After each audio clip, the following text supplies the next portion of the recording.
വന്നടാ. എന്താ പേര്? ആദിത്യൻ. അനക്കെന്താ ബഹുമാനില്ലാത്ത?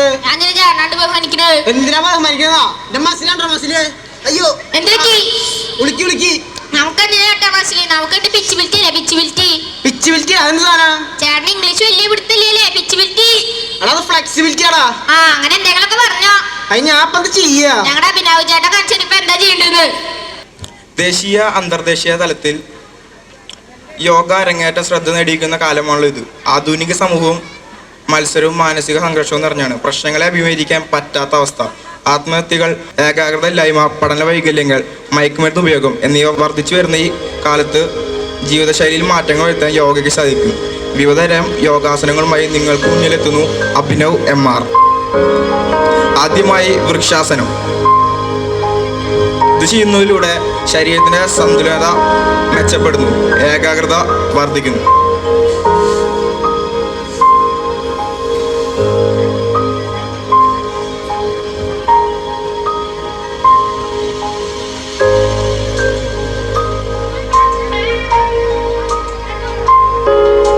അടുത്തതായി തടാസനം. ശരീരത്തെ സന്തുലനാവസ്ഥയിൽ നിലനിർത്തുന്നു.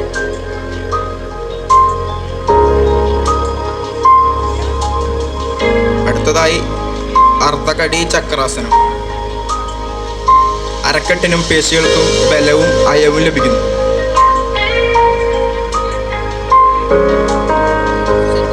പാദഹസ്താസനം. നട്ടലിന് വഴക്കവും ഉദരപേശികൾക്ക് അയവും ലഭിക്കുന്നു.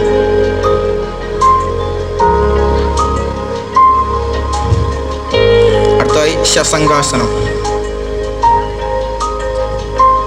നട്ടലിനും അരക്കെട്ടിനും ബലവും അയവും ലഭിക്കുന്നു.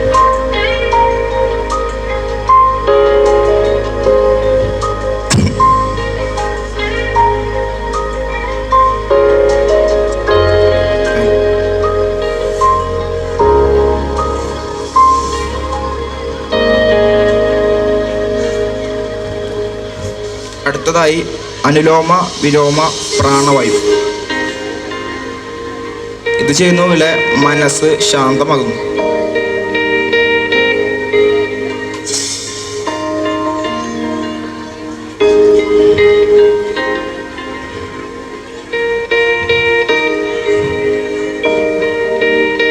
ജാനു ശീർഷാസനം. ഉദരപേശികൾക്കും നട്ടലിനും അയവ് ലഭിക്കുന്നു, കാൽമുട്ടിന് ബലം ലഭിക്കുന്നു.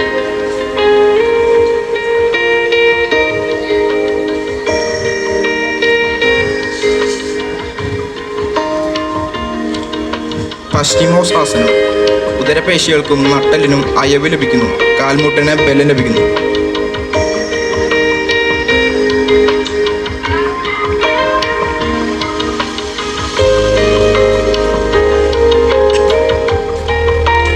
മേരുദണ്ഡാസനം.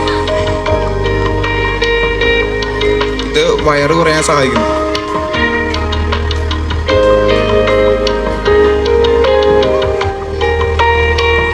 സർവകാസനം ചെയ്യുന്നതിലൂടെ ഓർമ്മശക്തി കൂടുന്നു, ഏകാഗ്രത വർദ്ധിപ്പിക്കുന്നു. അടുത്തതായി മത്സ്യഹസ്തം. ചെയ്യുന്നതിലൂടെ ടെൻഷൻ കുറയാൻ സഹായിക്കുന്നു.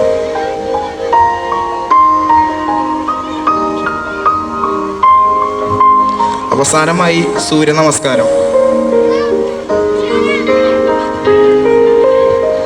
ഇതിലൂടെ മനസ്സിന് ശാന്തി ലഭിക്കുന്നു.